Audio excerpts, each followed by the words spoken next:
അഭിരാമി അന്താതി 36ാമത്തെ ശ്ലോകം.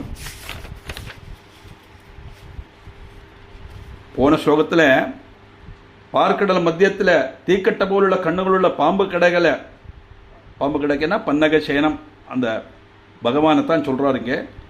அப்படிப்பட்ட தெய்க்கப்பட்ட ஐஸ்வர்யமான அபிராமியே, அந்த பகவானுடைய ஐஸ்வர்யமாக இருக்கப்பட்ட அபிராமியே அப்படின்னா இந்த பிரம்மன் தான் விஷ்ணுவோட ரூபத்தில் அங்கே சகிக்கிறதுன்னு தாத்பரியம். அபிராமி பட்டருடைய கதை, அபிராமி அந்தாதி எல்லாமே பிரம்மன் தான் சத்தியங்கிற உணர்வை தான் சொல்கிறது. எல்லாமே எந்த கிரந்தங்கள் எடுத்தாலும் அதுதான் சொல்லுறது. இதுலேயும் அதே மறுத்து அவர் சொல்லிட்டு வர்றார்.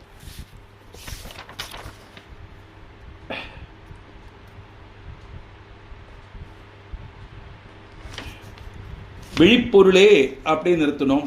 பொருளே பொருள் முடிக்கும் போகமே அரும் போகம் செய்யும் அருளே மருளில் வரும் தெருளே என் மனத்து வஞ்சத்து இருளேதுமின்றி ஒளிவெளியாகிருக்கும் உந்தன் அருள் ஏதருகின்றேன் அம்புயாதனத்து அம்பிகையே.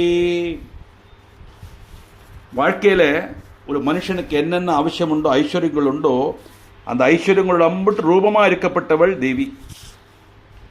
ஐஸ்வர்யம்னா எல்லாம் இருந்தால் மட்டும் போராது, நமக்கு நிறைய எல்லாத்தையும் கொடுத்தா மட்டும் போராது.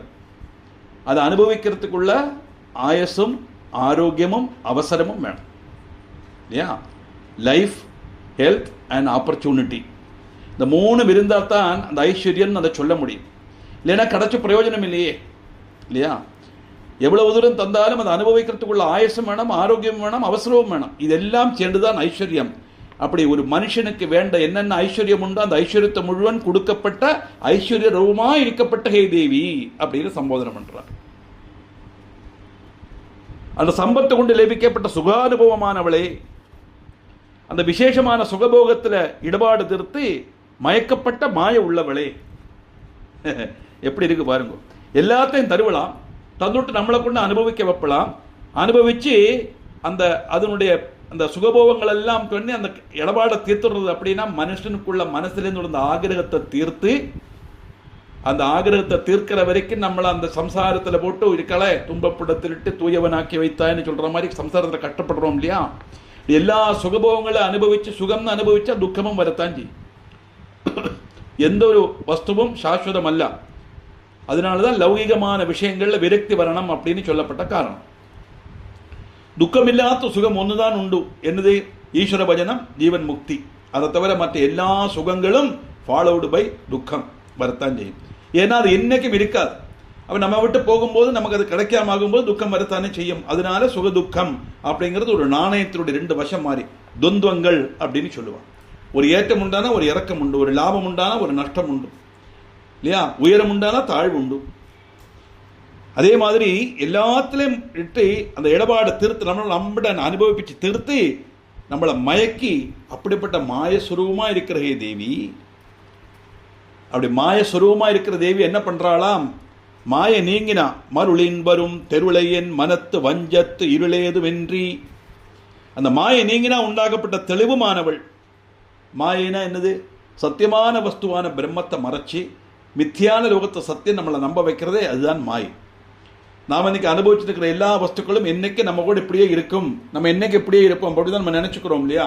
இதெல்லாம் ஒரு நாளைக்கு போகும், எனக்கும் வயசாக ஆறாக நம்ம நினைக்கிறோம். ரொம்ப ரேர். அப்படி நினைக்கிறவாள்லாம் வாழ்க்கையினா எடுத்து தெரிஞ்சிட்டவான்னு தாற்பயம். இதெல்லாம் காமனா உள்ள ஒரு இதாக சொல்லப்பட்டது. அதனால அந்த மாயை நீங்கினா உண்டாகப்பட்ட தெளிவுமானவள் ஆறு? பிரம்மன் தான் சத்தியங்கிற உணர்வா இருக்கப்பட்டவளும் அவள் தான். எல்லா ஐஸ்வர்யங்களும் அவள் தான். அந்த ஐஸ்வர்யத்தை நமக்கு கொடுக்கப்பட்டவளும் அவள் தான். நம்மளை கொண்டது அனுபவிக்கப்பட்டவளும் அவள் தான். அப்படி அனுபவிச்சு அதில் ஒரு விரக்தி வந்து அந்த மாயை நீக்க சத்தியமான வஸ்து பிரம்மந்தாங்கிற உணர்வு நமக்கு தரப்பட்டதும் தேவிதான். அப்படி வந்தவன் என்ன ஆச்சு? என்னுடைய மனசுல மாயா இருந்த ஒண்ணுமே எல்லாத்தையும் இல்லாதாக்கி இருளேதுமின்றி ஒளிவெளியாய் இருக்கும் அந்த அஜ்ஞானம் நீங்கி ஞானங்கிற ஒளி சொரூபமா கொடுக்கப்பட்டவள் தேவின்னு அர்த்தம். ஞானங்கிற ஒளி சொரூபமா இருக்கப்பட்டவள் தேவின்னு அர்த்தம் எடுத்துக்கலாம். அப்படி என்னுடைய மனசுல மாயா இருந்த ஒண்ணுமே இல்லாமாக்கி பிரகாசங்கிற சோபை உண்டாக்கப்பட்ட உன்னுடைய அந்த அருள் இருக்கே, அனுகிரகம் இருக்கே, காருண்யம் இருக்கே, அதை நான் எப்படிமா மனசிலாக்குவேன்? ஏதறிகின்றேன் உந்தன் அருள், ஏதறிகின்றேன் உன்னுடைய அருள், உன்னுடைய பிரபாவம், உன்னுடைய கருணை, உன்னுடைய அனுகிரகம் நான் எப்படி மனசிலாக்குவேன்? என்னத்தை சொல்லுவேன்? ஏன் ஆரவள் அம்புயாதனத்து அம்பிகையே.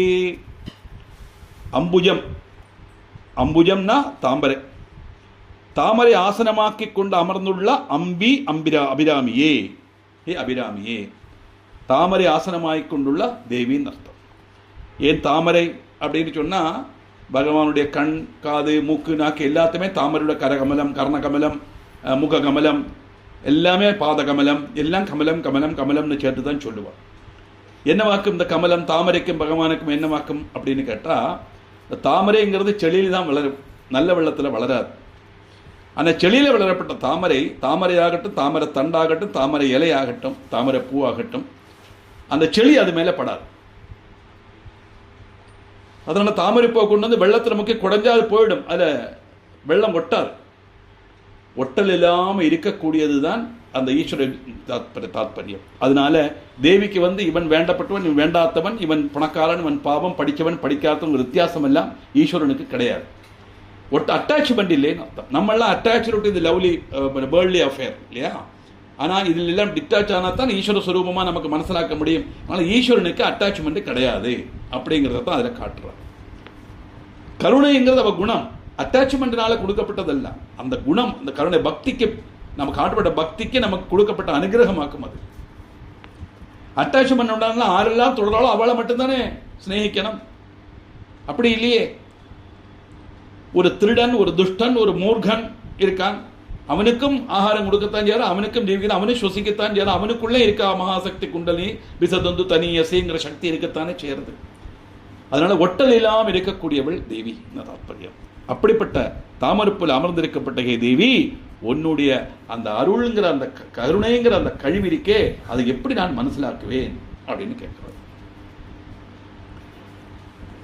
கைக்கே அணிவது கண்ணலும் பூவும், கமலம் அன்னமைக்கே அணிவது வெண் முத்துமாலை, விட அரவின் பைக்கே அணிவது பன்மணி கோவையும் பட்டும், எட்டு திக்கே அணியும் திருவடையானிடம் சேர்ப்பவளே. உன்னுடைய கையில் அலங்கரிக்கப்பட்ட 4 வஸ்துக்கள் இருக்கே, மனோரூபேட்சு கோதண்டா, பஞ்சதன் மாத்திர சாயகா, ராகஸ்வரூபாஷாட்யா, குரோதாகாராங்குஷோஜ்வலா. எந்த கிரந்தம் எடுத்தாலும் அதுக்கு அர்த்தம் சொல்லணும்னா லலிதா சகஸ்ரநாமத்தில் நம்ம சொல்லாமல் முடியாது. ஏன்னா அதுதான் பேஸ். நான் சொன்னேனே, +2 வரைக்கும் உள்ள அம்பாளுடைய பிரபாவத்தை வர்ணிக்கப்பட்ட +2 வரைக்கும் உள்ள சப்ஜெக்டாக்கம் லலிதா சகஸ்ரநாமம். சௌந்தரலஹரி எடுத்தால் கிராஜுவேஷன், தேவி மகாத்மியம் எடுத்தால் போஸ்ட் கிராஜுவேஷன், தேவி பாகவதம் எடுத்தால் PhD. அவ்வளோதான் வித்தியாசம். பேஸ் அதுலேருந்து தான் வரும். ஒரு கையில் ராகம் கயிறு, ஒரு கையில் அங்குஷம், இன்னொரு கையில் கரும்பு வில்லி, இன்னொரு கையில் 5 பானம். இப்போ ராகஸ்வரூப பாஷாட்யா குரோதாகாரங்குஷோஜ்வலா அப்படின்னா ராகம்னா என்னத்தை காட்டுறது? அட்டாச்மெண்ட்டை காட்டுறது. இங்கே அட்டாச்மெண்ட்னா நேரத்தை அட்டாச்மெண்ட் இல்லை சொன்னாலே இப்போ இது காட்டுறதுன்னு சொல்லப்படாது. நம்மளாம் லௌகிகத்தில் அட்டாச்சாக இருக்கோம் இல்லையா, நம்முடைய அந்த அட்டாச்மெண்ட்டை இல்லாமாக்கி தேவி தன்வசப்படுத்தி வச்சுட்டு இருக்கா. அது இப்படி அந்த கயருக்கு அர்த்தம் சொல்லலாம். இன்னொன்று பக்தன்மார் மேல இருக்கிற பாசம், ஒரு தாயாருக்கு இருக்கிற பாசம். அந்த தாயாருக்கு குழந்தைகிட்ட எப்படி பாசம் இருக்கு? நம்ம 50 பேருக்கும் ஜனனி அவள் தானே. முதல்ல அப்படித்தானே பார்த்தோம். லோகத்தை முழு சிருஷ்டிச்சவள் தானே சொல்றோம் இல்லையா? ஜெகன் மாதா, லோக மாதான்னு சொல்றோமே. அந்த வாத்சல்யம், அன்பு, கருணை, தயை இதெல்லாமாக்கும் இந்த கயர் காட்டுறது. அங்குஷம்னானது குரோதாகாரம் குஷோஜ்வலா. அப்போ தேவிக்கு கோபம் உண்டே, கையில் வச்சுருக்காளே அப்படிங்கிற ஒரு தோணல் வரலாம். எந்த தேவிக்கும் எந்த தேவனுக்கும் கோபம் வராது. கோபம் வந்தால் அது தேவி கிடையாது, மாமி. கோபம் இல்லாட்டாத்தான் தேவி, கோபப்பட்ட சாதாரண மாமி, தேவி கிடையாது. அப்போ இந்த அங்குஷம் என்னத்துக்கு அப்படின்னா, துஷ்ட சக்திகளுக்கு மேல பிரயோகப்படுத்துறதுக்கு இந்த அங்குஷம். துஷ்ட சக்திகள் அப்படித்தான் செய்ய முடியும். நம்ம சாதாரண நடந்து போகிறோம், ஒரு முள்ளு கிடந்தது, நம்ம அதை சவிட்டுறோம். நான் முள்ள சவிட்டேன்னு எத்தனை பேர் சொல்லுவா தெரியாது. காலில் முள்ளு குத்தித்துன்னு தான் எல்லாரும் சொல்லுவா. காலில் முள்ளு குத்தித்து, குப்பி சில்லு குத்தித்து, கண்ணாடி சில்லு குத்தித்து, கதவு முட்டித்து, எல்லாம் அதுக்குத்தான் பழி.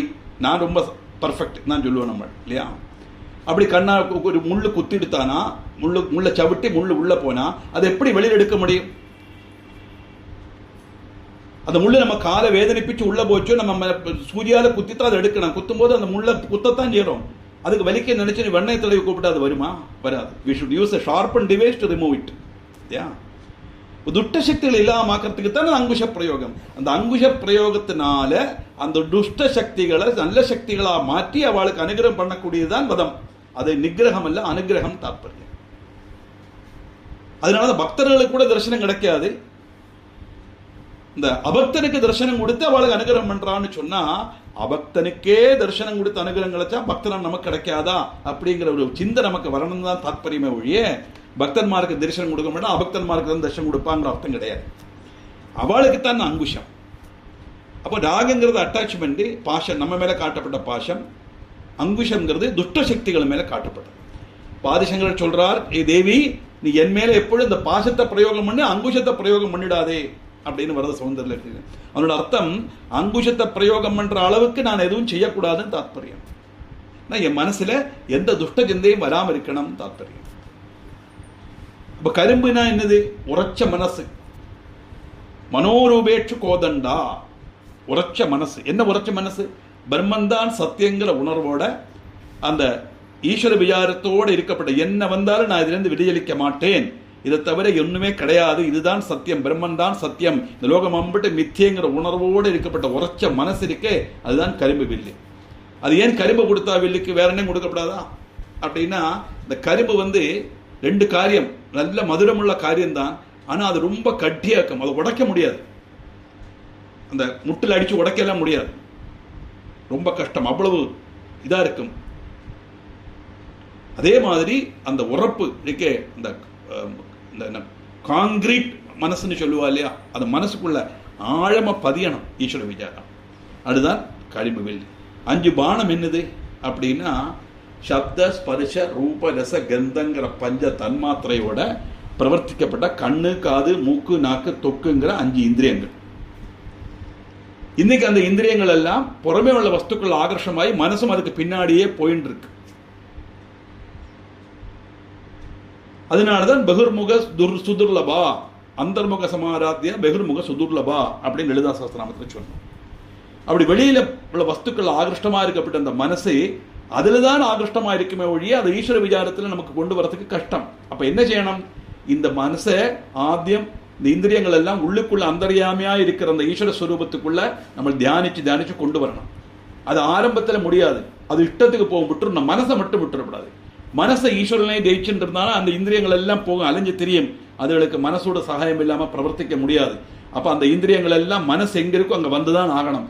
மனசு ஈஸ்வர விசாரத்தில் இருக்கும் போது அந்த கண்ணு ஈஸ்வரனை தான் பார்க்கும், அந்த காது ஈஸ்வரன் விசாரத்தை தான் கேட்கும், அந்த மூக்கு ஈஸ்வரனுடைய முன்னக்க இருக்கிற அந்த சுகந்த திரவியங்களை தான் சுவசிக்கும், நாக்கு ஈஸ்வரன் நாமத்தை தான் சொல்லும் அப்படின்னு தாற்பயம். அப்படி கண்ணு, காது, மூக்கு, நாக்கு, தொங்குற பஞ்ச இந்திரியங்களோட பிரவர்த்திக்கப்பட்ட சப்த ஸ்பரிச ரூபரச கந்தம், இந்த தன்மாத்திரை சொன்னா தி ability to work the organ. கண்ணுக்கு பார்க்கக்கூடிய சக்தி, காதுக்கு கேட்கக்கூடிய சக்தி, மூக்குக்கு முகரக்கூடிய சக்தி ஸ்மெல், நாக்குக்கு ருசிக்கக்கூடிய சக்தி டேஸ்ட், கைக்கு ஸ்பர்சிக்கக்கூடிய சக்தி டச். அப்போ sight, hear, smell, taste and touch. இதுதான் இந்த 5ம் சேர்ந்தாதான் ஞானேந்திரியங்களுக்கு பிரவர்த்திக்க முடியும். இந்த 5 பஞ்ச தன்மாத்திரையும் பிரவர்த்திக்கிறது நம்முடைய பிராணன் உள்ள இருக்கிறதுனால தான். அது போயாச்சுன்னா இந்த இந்திரியங்கள் எல்லாம் அங்க இருக்க, கண் அங்க இருக்கு, ஆனா என்ன சொல்றோம்? அதுக்கு டெட் பாடி தானே சொல்றோம். இந்த கண்ணெல்லாம் இருக்கத்தானே செய்யறது, ஆனா அதோட அந்த சக்திக்கு அந்த பஞ்ச தன்மாத்திரை போயிடுத்து தாற்பயம். அப்படி சப்தஸ்பர்ஷ ரூபரச கந்தங்கிற பஞ்ச தன்மாத்திரையோட அந்த மனம், புத்தி, கண், காது, மூக்கு, நாக்கு, மெய்ங்கிற பஞ்ச இந்திரியங்களை தேவியுடைய கட்டுப்பாடுல அடக்கி வைக்கிறான்னு சொன்னா தேவியுடைய தியானத்திலே நம்ம இருக்கோம் தாற்பயம். அப்படி இருக்கப்பட்டவாளுக்கு அந்த மனசு எப்படி இருக்கும்? உரைச்ச மனசா இருக்கும். எவனுடைய மனசு அந்த பஞ்ச இந்திரியங்களோட ஈஸ்வர விசாரத்திலே லயிச்சு வருதோ அவனுடைய மனசு உரைச்சிருக்கும். மனோரூபேற்று கோதண்டா பஞ்சதன் மாத்திர சாயகா அப்படின்னு தாற்பயம். அப்படிப்பட்ட 5 அம்பு, கரும்பு வில்லு, பாசம், அங்குஷம், இப்படி இந்த மாதிரி 4 கைகளில் 4 ஆயுதத்தோடு அலங்கரிக்கப்பட்டவளும், செந்தாமரை மொட்டுள்ள சரீரத்தில் அலங்கரிக்கப்பட்ட வெளுத்த முத்துமாலைகள், தாமரை மாதிரி இருக்கப்பட்ட சரீரத்தோடு கூடினவள் அப்படின்னு அர்த்தம். அது நிறத்துக்காகவும் அந்த சாஃப்ட்னஸுக்காகவும் சொல்லப்பட்டதா இருந்தாலும் குணத்துக்காகவும் சொல்லப்பட்டதுன்னு நம்ம ஒன்றா தெரிஞ்சுக்கணும். தாமரைனா ஒட்டல் இல்லாததுன்னு அர்த்தம்.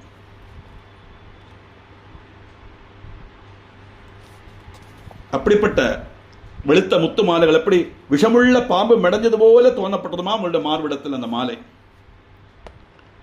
எப்படி பலவித மணிகளுள்ள மாலைகளும் பட்டு வஸ்திரமும் 8 திக்கே வஸ்திரமா அணியப்பட்ட மகேஸ்வரன் இடது பாகத்தில் செய்யப்பட்ட பொருளும். பகவான் திகம்பரன், திக்குகளை வஸ்திரமாய் கொண்டவர் பகவான். அதனாலதான் அவருக்கு திகம்பரன். அம்பரம்னா வஸ்திரம், திக்குகளே வஸ்திரமாக்கி கொண்டவர்னா எங்கும் நிறைஞ்சிருக்கக்கூடியது ஈஸ்வர ஸ்வரூபம்னு அர்த்தம். இப்போ தேவி உன் கையில் அலங்கரிக்கப்பட்ட கரிம்பு வில்லி புஷ்பம் இது அம்புகளும் செந்தாமரமுட்டுள்ள சரீரத்தில் அலங்கரிக்கப்பட்ட வெளுத்த முத்து மாலைகளும் விஷமுள்ள பாம்பு மெடைஞ்சது போல தோணப்பட்ட அந்த மாலைகளும் உன்னுடைய மாறுவிடத்தில் பலவித மணிகளோடு கூடின மாலைகளும் பட்டு வஸ்திரமும் என்ன செய்யறது 8 திக்கே வஸ்திரம் அணியப்பட்ட பிரஸ்துத மகேஸ்வரன் இடது பாகத்தில் ஸ்திதி செய்யப்பட்ட ஏ தேவி. அப்படி இடது பாகத்தோடு சேர்ந்திருக்கப்பட்ட ஹே தேவி உன்னை நான் ஸ்தோத்திரம் பண்றேன் அப்படின்னு தாற்பயம். காரணம் அர்த்தநாரீஸ்வரருங்கிற அந்த கான்செப்ட் உண்டு. அதை கூட நீங்க சொல்லி முடிச்சுடுறேன். பாக்கி 2 ஸ்லோகம் அடுத்த கிளாஸ்ல பார்க்கலாம். இது எப்படி இந்த அர்த்தநாரீஸ்வரர் கான்செப்ட் வந்தது அப்படின்னு கேட்டா, பகவான் மகாவிஷ்ணுனுடைய வக்ஷஸ்தலத்தில் லட்சுமிக்கு இடம். பார்வதி தேவிக்கு அதை பார்த்த உடனே தனக்கும் அப்படி ஒரு ஸ்தானம் வேணும், ஆனால் மகாலட்சுமி வக்ஷஸ்தலத்தில் மட்டும்தானே எனக்கு பகுதி சரீரம் வேணும் அப்படின்னு பகவான்கிட்ட போய் கேட்குறா. பிரதர் அப்படின்னு வரும். நம்ம புராணத்தில் பார்த்தா மகாவிஷ்ணு வந்து பார்வதியோட சகோதரன் வரும். அப்போ தேவை வந்து அப்படித்தானே பிறந்தாத்துக்கு தானே போன இவளுக்கு அம்மா அப்பா கிடையாது, எங்கே தானே வரணும், தேவி தானே. அதனால மகாவிஷ்ணுட்ட வந்து கேட்குறா, எனக்கு ஒரு மந்திர உபதேசம் பண்ணணும், பரமேஸ்வரனுடைய பகுதி சரீரம் எனக்கு வேணும். அவர் சொல்கிறார், லோகேஸ்வரனுடைய பகுதி சரீரங்கிறது அப்படி எழுப்பமுள்ள காரியம் இல்லை, வேற ஏதாவது கேளு, இது நடக்காத காரியம் சொல்லி அவளை டிஸ்கரேஜ் பண்ணுறார் பகவான். அதெல்லாம் முடியாது, உங்களால் தெரியும், உங்களுக்கு அது சொல்லித்தர முடியுங்கிறது எனக்கு தெரியும், எனக்கு சொல்லித்தந்தே ஆகணும் அப்படி நிர்பந்தம் பிடிக்க ரொம்ப கஷ்டப்படணுமான்னு மறுபடியும் சொல்லி பார்க்குறேன். என்ன கிளேஷம் சகிச்சாலும் பரவாயில்லை, நான் அந்த மந்திரத்தை அனுசந்தானம் பண்ணுறேன், எனக்கு பகுதி சரீரம் கிடச்சித்தான் பற்றும் அப்படின்னு சொல்ல அவர் அந்த பகவானுடைய 108 நாமாவை சொல்லி கொடுத்தார். சிவோ மகேஸ்வர சம்பு பினாகி ஈஸ்வரிசேகரா அப்படின்னு 108 நாமாவளி உள்ள அஷ்டோத்திரத்தை சொல்லி கொடுத்தார். அதைத்தான் இன்றைக்கி எல்லா சிவங்கோலையும் எழுதி வச்சிருப்பார். சிவாயிரமா மகேஸ்வராயிரமா சம்பவேனமா பினாகினமா சரஜேகராயனமா எழுதி வச்சிருக்காளே, இந்த சிவாஷ்டோத்திரத்தை தான் ஜெபிச்சா. எப்படி ஒரு வருஷம் தேவியினுடைய ஒரு வருஷம், நம்முடைய 365 வருஷம் ஒற்றை காலில் நின்று அந்த வாயு பக்ஷணம் மட்டும் பண்ணிட்டு அவள் தபஸ் பண்ணினா. இப்படி ஒரு வருஷம் முடிஞ்சவன பகவான் வந்து பார்க்குறார், பிரத்யட்சமாறார். உடனே எனக்கு இதுதான் என்னுடைய பிரார்த்தனையை சொல்லும்போது அப்படியே இடதுகையால் அப்படி அணைச்சிக்கிறார். அணைச்ச உடனே பகுதி சரீரம் அந்த தேவியுடைய சரீரமாக மாறித்து. அப்படி பகவானுடைய சரீரத்தில் சேர்ந்தவள் இவள். அதனால சேர்ப்பவளே சொல்லப்படாது. சேர்ப்பவள்னா இவள் சேர்த்தான்னு ஆயிடும், சேர்பவளேனா இவள் சேர்ந்தான் ஆயிடும். இவள் சேர்ந்தா சொல்றதுக்கு இவள் சேர்த்தான்னு சொல்றதுக்கு வித்தியாசம் உண்டு. இவள் சேர்ந்தான்னு சொன்னா அங்க பரமேஸ்வரன் இவளை சேர்த்துண்டார் தாற்பயம். அதனால அந்த இடத்துல சேர்பவளே அப்படின்னு சொல்லலாம். அதனாலதான் என்ன பூஜை பண்ணாலும் ஆத்துல எந்த அர்ச்சனை பண்ணாலும் சிவாஷ்டோத்திரம் பண்ணாமல் இருக்க மாட்டான். நம்மளே மனசுல ஏதாவது ஒரு காரியம் நமக்கு சாதிக்கணும்னு உண்டானா அந்த சிவாஷ்டோத்திரத்தை 108 நாமாவளியை டெய்லி சொன்னால் போதும். அதை சொல்லி அந்த ஏதாவது சிவன் படம் இருந்தால் அதுக்கு முன்ன கேட்டால் விளக்கு முன்னக்க பூவை போடலாம், இல்லைன்னா 108 காயினை வச்சுக்கணும். இந்த காயினை வச்சு அர்ச்சனை பண்ணலாம், அது திருப்பி அடுத்த நாளைக்கு யூஸ் பண்ணிக்கலாம். ஒரு காரியத்தை மனசில் நினைச்சு சிவாஷ்டோத்திரம் அர்ச்சனை பண்ணிட்டு வந்தால் நிச்சயமாக கிடைக்கும். அசாத்தியமான காரியமான பரமேஸ்வரனுடைய பகுதி சரீரத்தே நேடி கொடுத்த விசேஷமான மந்திரம் அந்த சிவாஷ்டோத்திரங்கும் போது நம்முடைய காரியங்கள் சாதிச்சு தராதா? அதுதான் தாற்பயம். அப்படிப்பட்ட விசேஷமான ஒரு காரியமாக்கு இந்த அர்த்தநாரீஸ்வரங்கிற இந்த இதில் வருது.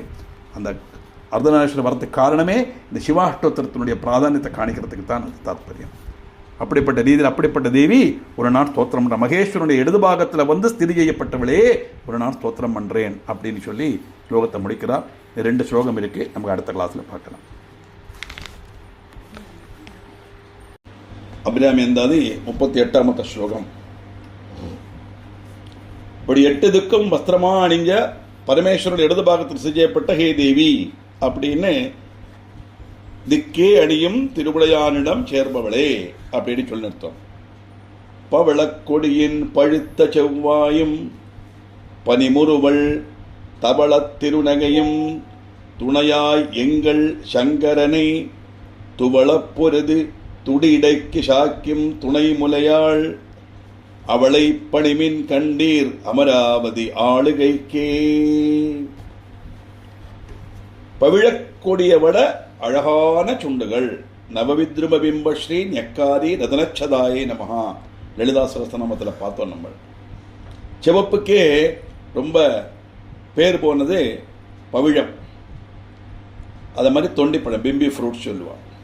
அந்த ரெண்டையும் அவுட்ஷைன் பண்ற அளவுக்கு, அதனுடைய பிரகாசத்தை இல்லாமக்கிற அளவுக்கு பிரகாசிக்கக்கூடிய இயற்கையான உதடு அப்படின்னு பார்த்தோம். கோவைப்பழம் மாதிரி சுண்டுனால நிறைய வர்ணனை கதை பண்ணப்பட்டவா சொல்லுவா. அப்படிப்பட்ட பவிழக்கொடிய விட அழகான சுவந்த நிறத்திலுள்ள சுண்டோடு கூடினவள், தனுத்த முத்துகளத்த புஞ்சிரி உள்ளவள். அந்த தனுத்த முத்துகளத்தங்கிறது அதனுடைய அழக வர்ணிக்கிறது. முத்து போல பற்களால சிரிக்கக்கூடியவள் அர்த்தம். சுத்த வித்யாங்குராகார துஜபங்கி துயோஜ்வலான்னு சொன்னோம் இல்லையா. அம்பாளுடைய பற்கள்ங்கிறது வித்தியை குறிக்கும். வித்தியை தூய்மையா இருக்கணும், அடுக்கி பருத்தினதான் இருக்கணும். அதனாலதான் அந்த பற்கள்லாம் அப்படி இருக்குன்னு தாற்பயம். அதனால அதை சுத்த வித்தியை குறிக்கும் அப்படின்னு அதில் அகஸ்தியர் வர்ணிச்சார். இங்கே தனுத்த முத்துகளை போல் இருக்கப்பட்ட புஞ்சிரி உள்ளவள், அந்த பற்களை காண சிரிக்கப்பட்ட புஞ்சிரி உள்ளவள். இது ரெண்டையும் துணை கொண்டு எங்களுடைய மகாதேவனுடைய ஸ்நேகரசம் கூட்டி அற்புத யுத்தம் செய்து அவரை தளர்த்தப்பட்டவர். அம்பாளுடைய புஞ்சிரியும் அந்த உதனுடைய நிறமும் பரமேஸ்வரனோட அந்த அவருடைய நிஷ்டையிலோட யுத்தம் செய்யறதாம். அப்படின்னு சொன்னா காமேஸ்வரனே இருக்க பரமேஸ்வரன் கூட அம்பாளுடைய புஞ்சிரியும் அம்பாளுடைய உதடும் பார்க்கும்போது அவருக்கும் சிங்கார ரசம் வந்துடும். அப்படி பரமேஸ்வரனுக்கே சிங்கார ரசத்தை கொண்டு வரக்கூடிய அழகான புஞ்சிரியும் உன்னுடைய உதடும் தாற்பயம். அப்படி பரமேஸ்வரனை தளர்த்தப்பட்டவளும் இரு கொங்கபாரம் கொண்டு கொஞ்சம் சரிஞ்ச துடி போன்ற அறக்கட்டுள்ளவளும் ஸ்தனபார தளன் மத்திய பட்டபந்த பலித்ரயாயே நமஹா. அதோடைய மீனிங் தான் இங்க. ஸ்தனபாரத்தினால லேச ஆனமறையான சரீரம், தேவியோட சரீரம் லேச கொஞ்சம் வளைஞ்ச குறிஞ்ச மாதிரி இருக்குமா ஸ்தனபாரத்தினால. அதுதான் இங்க ரெண்டு கொங்கபாரம் கொண்டு சரிஞ்ச துடி போல அரைக்கட்டு, மின்னல் கொடி போல அரைக்கட்டு.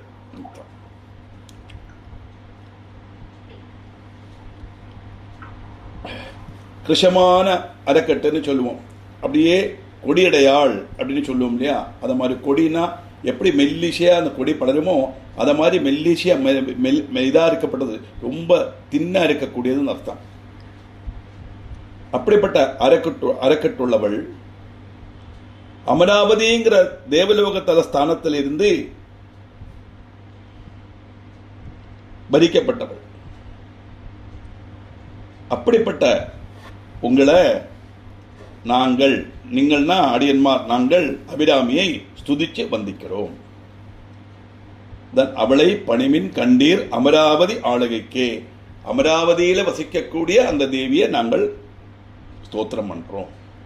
பவிழக்கொடிய போல அழகான சுண்டு, தனுத்த முத்துகளை போல அழகான புஞ்சிரி, இந்த ரெண்டு நாளையும் மகாதேவனுடைய ஸ்நேகரசம் கூட்டி அற்புத யுத்தம் ஜெயித்து மகாதேவனையே தளர்த்தப்பட்டவளும், கொங்கபாரத்தினால சரிஞ்சு சரீரம் அந்த சரீரத்தில் மின்னல் கொடி போல அவள் அழகான அரக்கட்டோடு கூடினவளும், அமராவதிங்கிற தேவலோக ஸ்தானத்திலிருந்து பறிக்கப்பட்டவளுமான தேவியே அடியன் நாங்கள் உன்னுடைய பக்தர்கள், நாங்கள் அபிராமிய ஸ்தோத்திரம் பண்றோம் அப்படின்னு வருது. ஆளுகைக்கேன்னு சொன்னார் இல்லையா. ஆளுகைக்கு உந்தன் அடித்தாமரைகள் உண்டு, அந்தகன் பால் மீளுகைக்கு உந்தன் விழியின் கடையுண்டு, மேல் இவற்றின் முழுகைக்கு என்குறை நின்குறையே அன்று, முப்புறங்கள் மாளுகைக்கு அம்பு தொடுத்து வில்லான் பங்கில் வானுதலே. உன்னுடைய சிஷ்யன அடியனாகி, அடியன்கிறது நம்மளை இந்த என்ன சொல்றது, இந்த பவ்யதை காட்டுறதுக்காக தாற்பயம். எஜமானன், நான் தாசன், அதான் அடியேன்னு சொல்லப்பட்டது. இங்க தாச மார்க்கமான பக்தி.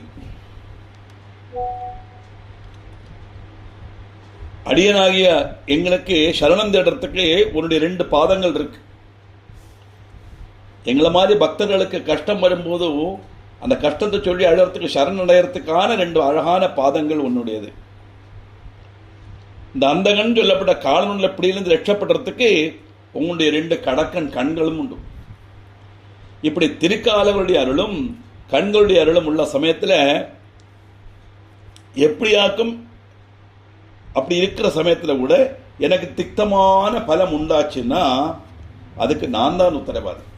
அல்லாம உன்னுடைய கருணையினுடையோ உன்னுடைய அனுகிரகத்தினுடையோ குறைவு கொண்டு அல்ல அப்படிங்கிற. இப்போ நீட்டா கிளீனா அபிராமி பற்றதில் சொல்றார், கஷ்டமோ துக்கமோ நஷ்டமோ வரப்பட்ட நம்முடைய காரியங்கள்லாம் இருக்கே, திக்தமான அனுபவம். திக்தம்னா கைப்பு. நமக்கு ஃபேவரா வரதெல்லாம் மதுரமா இருக்கும், அன்ஃபேவரா வரதெல்லாம் கசக்கும். எப்பவுமே அப்படித்தானே இல்லையா? உண்மை கசக்கும்னு சொல்லுவா. சில சமயத்தில் உண்மை கசக்கும். நமக்கு வரப்பட்ட கஷ்டங்கள் துக்கங்கள் தான் நமக்கு கைப்பான அனுபவத்தை தான் கொடுக்கும். அப்படிப்பட்ட இந்த திக்த பலம் எப்படினால வருது? என்னுடைய குறைவினாலதானே ஒழிய உன்னுடைய கடாட்சத்தினுடையோ அனுகிரகத்தினுடையோ குறைவு கொண்டு அல்ல. அப்போ நாம செய்த பாபத்தினுடைய பலம் புண்ணியா புண்ணிய பல பிரதாய நமகான லலிதாசகஸ்திரம் சொல்றோம் இல்லையா? புண்ணியத்தினுடைய பலம் நமக்கு எதெல்லாம் ஃபேவரா வருதோ அதெல்லாம் புண்ணியத்தினுடைய பலம், எதெல்லாம் அன்ஃபேவரா வருதோ அதெல்லாம் பாபத்தினுடைய பலம். அப்போ எனக்கு சரணடைகிறதுக்கு உன்னுடைய 2 பாதங்கள் உண்டு. யமனுடைய பிடியிலேருந்து என்னை காப்பாற்றுறதுக்கு உன்னுடைய 2 திருக்கண் கடாட்சமும் உண்டு. அது 2 இருந்தும் கூட எனக்கு திக்த பலம் வந்ததுன்னா அது என்னுடைய குறைவை ஒழிய உன்னுடைய அனுகிரகத்தினுடைய குறைவாயிட்டு அதை பார்க்கக்கூடாது. அப்படின்னா நமக்கு அவர் கொடுக்குற இன்ஸ்ட்ரக்ஷன் ஆக்கும். அது நமக்கு வரப்பட்ட கஷ்டங்கள் துக்கங்களுக்கு நாம தான் பொறுப்பே ஒழிய பகவானை கண்ணில்லை, ரொம்ப சோதிக்கிறார் அப்படிலாம் சொல்லுவா. சிக்ஷிக்கிறது, சோதிக்கிறது, பழி வாங்கிறது, விரோதம் காட்டுறது, இது ஒன்றும் பகவானுக்கு தெரியாத விஷயங்கள். நாம சொல்லி சொல்லி அவளை அந்த மாதிரி படிப்பிச்சு எடுத்துடக்கூடாது. அவளுக்கு தெரியாத விஷயங்கள். மனுஷ சகஜமானது அதெல்லாம் இல்லையா? கோபம், பழிவாங்கிற உணர்ச்சி, இதெல்லாம் மனுஷ சகஜமான சுபாவங்களாகும். அப்ப ஏன் அப்படின்னா, நான் சொல்லியிருக்கேன், நிறைய பாவங்கள்ங்கிறது நாம அறிஞ்சு செய்யணுங்கிறது கிடையாது. அறியாமல் நிறைய பாவங்கள் நம்ம செய்யலாம். அது செய்திருப்போம், சந்தேகமே கிடையாது. பாபம் செய்யலைன்னா நம்ம ஈஸ்வர துல்லியமான பிறவிகள்லையா கிடைச்சிருக்கும். எப்போ மனுஷனா பிறந்துட்டோமோ அப்போ பாப புண்ணிய பலத்தினுடைய மிஸ்ரிதமானது தான் மனுஷ ஜென்மம். அதில் புண்ணியம் நிறைய செய்ததுனால நம்மளை மாதிரி மனுஷ ஜென்மம் கிடைச்சிருக்கு. நிறைய காரியங்கள் பண்றதுக்குள்ள சந்தர்ப்பமும் அதுக்குள்ள சாகச்சரியமும் அதுக்குள்ள மனசும் ஆரோக்கியமும் அவசரமும் எல்லாம் பகவான் கொடுத்திருக்காரு. அது இருந்தா தானே முடியும். படிக்கணும்னு நினைச்சா போறாது, உட்காந்து எந்திரத்து உட்காந்து படிக்கிறதுக்குள்ள சக்தியும் மனமே, அதுக்குள்ள சௌகரியம் மனமே, இதெல்லாம் புண்ணியத்தினுடைய பலமா நம்ம கிடைக்கக்கூடியதுதான். அதுக்கு நடுவில் வரப்பட்ட அசுகமோ காரியமோ என்னமாகட்டி தான் பாவம் நின்று சேர்ந்துதானே வரும். நான் சொல்லியிருக்கேனே, புண்ணியத்தினுடைய பலம் பூர்ணமா அனுபவிக்கிற சமயத்தில் பாவத்தினுடைய பலம் குறுக்கே வரும். அதை ஓவர் கம் பண்ணித்தான் புண்ணியகாரிக்கு நம்ம ஈடுபட பலனை அனுபவிக்க முடியும். அதனால உன்னுடைய அனுகிரகம் எல்லாம் இருந்தும் கூட எனக்கு திக்தமான பலம் என்னுடைய ஜீவிதத்தில் உண்டாச்சுன்னா அதுக்கு முழுக்க முழுக்க நான் தான், ஐ ஆம் the whole responsible for it அப்படின்னு அவர் எடுத்துக்கிறார் ரெஸ்பான்சிபிலிட்டியா. நம்மளை அதை தெரிஞ்சுக்கணும்னு தாற்பயம். அப்படி வரும்போது கஷ்டம் வரும்போது என்ன செய்யறதுன்னா, சாதாரண செய்யறதை விட கொஞ்சம் அதிகமா ஸ்தோத்திரம் பண்ணி ஸ்துதிக்கணும். அது எதுக்குன்னா அம்பாளை பிரீதிப்படுத்துறதுக்காக அல்ல, நம்முடைய மனசை டைவர்ட் பண்றதுக்காக. அப்படி இருக்கிறதுனால இந்த கட்டங்கள்ல இருந்து நமக்கு விடுபட்டு வரத்துக்குள்ள ஒரு டெண்டன்சி நமக்கு கிடைக்கும். ஏன்னா போனதுதான், நஷ்டப்பட்டதுதான், அது திரும்பி வரப்போறதில்லை. இதெல்லாம் தெரிஞ்சுண்டும் நம்ம திருப்பியும் அதே நினைச்சுட்டு நம்ம கஷ்டப்பட்டோம்னா மனசுல கஷ்டங்கள் கூடத்தான் செய்யும். அது சரீரத்தை மட்டும் ஆரோக்கியத்தை எல்லாம் பாதிக்கும். அதுலேருந்து அந்த மனநோய், அதுலேருந்து நம்ம விடுபடுறதுக்கு என்ன வழின்னா ஈஸ்வர ஆராதனை தான். அதனால ஹே தேவி, என்னுடைய கஷ்டங்களுக்கெல்லாம் நான் தான் காரணமே ஒழிய உன்னுடைய அனுகிரகத்தினுடைய குறைவு கொண்டு அல்ல. ஆனால் பகவான் நம்மளை காப்பாற்றுறதை அப்படி சொல்லவே விடாது. எப்போதும் நம்மளை சம்ரட்சிச்சுட்டு தான் இருக்கார். அவர் சம்ரட்சிக்கிறதுனால தான் இந்த பாபத்தினுடைய பலத்தை அனுபவிச்சுட்டும் கூட நம்ம சர்வை பண்றோம்னு அர்த்தம். அதனால அந்த ஸ்லோகத்தில் அம்பாளுடைய அனுகிரகம் நமக்கு உண்டு. அது இருந்தாலும் நமக்கு திட்டமான பலங்கள் அனுபவிக்க வருதுன்னா, கஷ்டங்கள் அனுபவிக்க வருதுன்னா, அது நாம தான் அதுக்கு பொறுப்புங்கிறது தான் அந்த ஸ்லோகத்தில் கிடைக்கக்கூடிய மெசேஜ். 40வது ஸ்லோகம். வானுதர் கண்ணியே விண்ணவர் யாவரும் வந்திரஞ்சி பேணுதற்கு எண்ணிய எம்பெருமாட்டியே பேதை நெஞ்சில் காணுதற்கு அந்நியல் அல்லாத கன்னியை காணும் அன்பு பூணுதற்கு எண்ணிய எண்ணம் அன்றோ முன்சை புண்ணியமே. போனதுல பாவத்துக்கு நான் தான் பொறுப்புன்னு சொல்றார். இங்க சொல்றார், ஒளி நிறைஞ்ச நெற்றிக்கண் உள்ளவள், அழகான பிரகாசத்தை கொடுக்கக்கூடிய நெற்றிக்கண்ணோடு கூடினவள். மாணவர்மாரெல்லாம் கெஞ்சி போற்றி ஸ்துதிச்சு பாடப்பட்டவள். தேவர்கள் விண்ணவர் யாவரும் விண்ணவர்னா தேவர்கள், வானவர்மார் ஆகாசத்தில் இருக்கப்பட்டவர், சொர்க்கத்தில் இருக்கப்பட்டவர் நமக்கு ஒரு சங்கல்பம். தேவன்மார் எல்லாம் இறங்கி பேணுதற்கு அப்படியே கீழிறங்கி கெஞ்சி கூத்தாடுற மாதிரி அம்பாளை ஸ்தோத்திரம் பண்ணுவாளாம். ஸ்தோத்திரம் பண்ணி யாதிக்கிறான், எங்களுக்கு அனுகிரகம் பண்ணது யாதிக்கிறாளாம். அப்படி கெஞ்சி போற்றி ஸ்துதிச்சு புகழ்த்துறதுக்கு கருதப்பட்ட நாயகியா இருக்கக்கூடியவள் தேவி, எல்லாராலும் வந்திக்கப்பட்டவள் அர்த்தம். அந்த தேவி எப்படி மனசிலாக்க முடியும்? அஜ்ஞானமும் அறிவில்லாமையும் நிறைஞ்ச மனசு கொண்டு மனசிலாக்க முடியாதவள். அஜ்ஞானம் அப்படின்னா ஞானம் இல்லாத அவஸ்தைக்கு அஜ்ஞானம்னு பேர். பேதை நெஞ்சில் காணுதற்கு அந்நியல். ஞானம்னா என்னதுன்னா சத்தியமான வஸ்து என்னதுங்கிற உணர்வு ஞானம். பிரம்மன் தான் சத்தியம், இந்த உலகம் மித்தியை, இதுதான் ஞானம். ஆனால் நம்ம என்ன நினைச்சுருக்கோம்? இந்த லோகம்தான் சத்தியம் அப்படின்னு நினைச்சுருக்கோம். பகவான மித்தியை நம்ம நினைக்கலை, ஆனால் இந்த லோகம்தான் சத்தியம் நினைச்சிருக்கோம். சத்தியம் ஒன்று தான் இருக்கப்படும், ரெண்டு சத்தியம் கிடையாது. ஒன்று சத்தியம், இன்னொன்று மித்தியை, அவ்வளோதான் இருக்கும். இந்த உலகம் சத்தியம் நினைச்சா அது அஜ்ஞானம். ஞானம் இல்லாத அவஸ்தைக்கு அஜ்ஞானம்னு பேர். இருட்டில்லாத வெளிச்சமில்லாத அவஸ்தைக்கு இருட்டுங்கிற பேர் மாதிரி இருட்டுன்னு ஒன்று கிடையாது. ஏன்னா வெளிச்சம் வரத்துக்கு நம்ம நிறைய பாடுபட்டு கொண்டு வரதுக்கு கஷ்டப்படணும். இருட்டை நம்ம கூப்பிடவும் வேண்டாம், அது போக சொல்லவும் வேண்டாம். தனியாக தனியாக போய்க்கும்னா இல்லாத ஒன்று, வெளிச்சம் இல்லாத அவஸ்தைக்கு இருட்டுன்னு பேர். அப்படிப்பட்ட அந்த நாயகிய அஜ்ஞானமும் அறிவில்லாய்மையும் சத்தியம் என்னது மனசிலாகலை, நமக்கு தெரிய மாட்டேங்கிறது. ஈஸ்வரன் தான் சத்தியங்கிற உணர்வு இல்லாததுனால நம்முடைய அறிவுகேடு, நம்முடைய இக்னரன்ஸ், இப்படிப்பட்ட மனசு கொண்டு மனசிலாக்க முடியாதவள் தேவி. அப்படிப்பட்ட தேவி என் பக்கத்தில் அருள் செய்து நித்திய கன்னிகையா சோபிக்கப்பட்ட அந்த தேவிய ஒரு பிராവശ്யம் மனசில் தியானிக்கிற மாதிரி கண்ணால பார்க்கணுங்கிற ஆசை என்னுடைய மனசில் உதிக்கிறதே. அது என்னத்தினால தெரியுமா? நான் முன் பிறவியில செய்த புண்ணியம். காணும் அன்பு பூணுதற்கு எண்ணிய எண்ணம் அன்றோ முன் செய் புண்ணியமே. இப்படிப்பட்ட சுரூபத்தோடு கூடின தேவிய ஒரு பிராവശ്யமாவது பார்க்கணும்னு நான் மனசுல நினைக்கிறேன்னு, அந்த நினைப்பு எனக்கு எப்படி கிடைச்சது தெரியுமாமா? உருவ ஜென்மத்தில் புண்ணியம் அப்படிங்கிற நமக்கு என்ன ஃபேவராவோ இதோ நம்ம சொல்லுவோம் இல்லையா? போன ஜென்மத்தில் நிறைய புண்ணியம் பண்ணியிருக்கோம், அதனால எனக்கு இப்படி நடந்தது நம்ம சொல்றோம் இல்லையா? கஷ்டம் வந்தாலும் எப்படி என்ன பாவம் பண்ணினேனோ அப்படி கஷ்டம். சீதாதேவியே சொல்றா, நான் போன ஜென்மத்தில் நிறைய பாவம் பண்ணியிருக்கேன், அதனால தான் இப்போ இப்படி கஷ்டப்படுறேன் அப்படின்னு.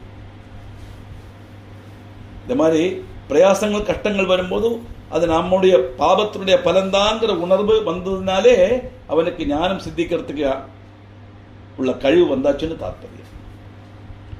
அப்படிப்பட்ட அந்த தேவி இங்க ஸ்தோத்திரம் பண்றார். ஒளி நிறைஞ்ச நெற்றிக்கண் உள்ளவள், தேவன்மாரெல்லாம் போற்றி பாடப்பட்டவள், கெஞ்சி கூத்தாடி ஸ்துதிச்சு புகழ்த்து பாடப்பட்ட நாயகி. அந்த நாயகிய மன அஜ்ஞானமும் அறிவில்லாமையும் உள்ள மனசால தெரிஞ்சிக்க முடியாத அந்த நாயகி அப்படிப்பட்ட அந்த தேவி என் பக்கத்தில் வந்து என் மேல கருணை கொண்டு நித்திய கன்னியாய் சோபிக்கப்பட்ட அந்த தேவியை பார்க்கணுங்கிற ஆசை என் மனசில் வரத்துக்கு காரணம் நான் பூர்வ ஜென்மத்தில் செய்த புண்ணியம் அப்படிங்கிறார். அதனால நம்மெல்லாம் நிறைய புண்ணியம் பண்ணியிருக்கோங்கிற காரணத்தினால தான் இந்த அபிராமி அந்தாதி படிக்கிறதுக்குள்ள பாக்கியமே நமக்கு கிடைக்கிறதுன்னு தாற்பயம். அம்மாளுடைய அனுகிரகம் இல்லைன்னா இதொன்னும் நம்ம பார்க்கக்கூட முடியாது. இப்படிப்பட்ட ஸ்லோகம் 40ஆம் ஸ்லோகம். மேலேயும் அம்பாளுடைய வர்ணனை இருக்கு 41லேருந்து. அது அடுத்த எபிசோடில் பார்க்கலாம்.